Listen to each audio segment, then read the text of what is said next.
see people who hold on to him and he clears their bills. And he's also still planning to donate something. Maybe he has it today. I don't know. So, we all know him by his stage name of Zeus Foundation. His real name is Anayo Moses Ogolo. And I'm Namoche. Ghana.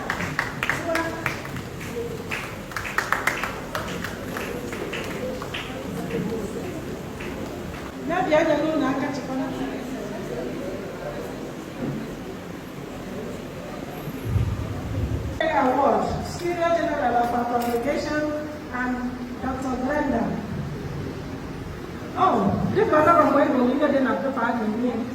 Certificate of Appreciation. This certificate is presented to Anayo Ogolo, your example of redefining philanthropy, supporting the work for the love of humanity towards social transformation, has created an impact to the community, to us, Immaculate Heart Sisters, and the society at large. Presented this 8th day of February 2024 at the Madonna Renewal Center, Ngoa, Idemili North, Anambra State, Nigeria. Signed, Dr. Glenda M. Antonio, founder and CEO, Spring Green Global. So,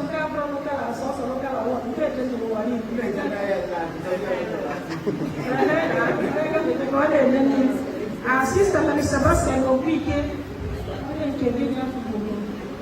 and Engineer Antonio and Father Victor Gonzaga.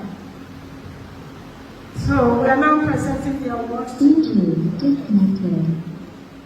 Bluetooth muted.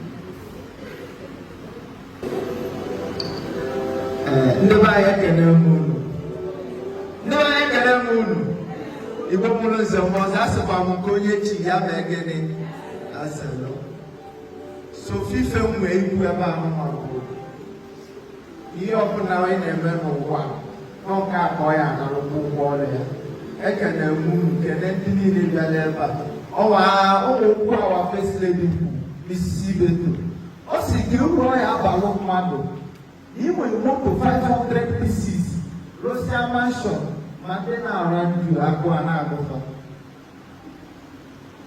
Or a blue to go, you open a question and stuff now, and I had it back here. So, Western at age some of 50,000 naira.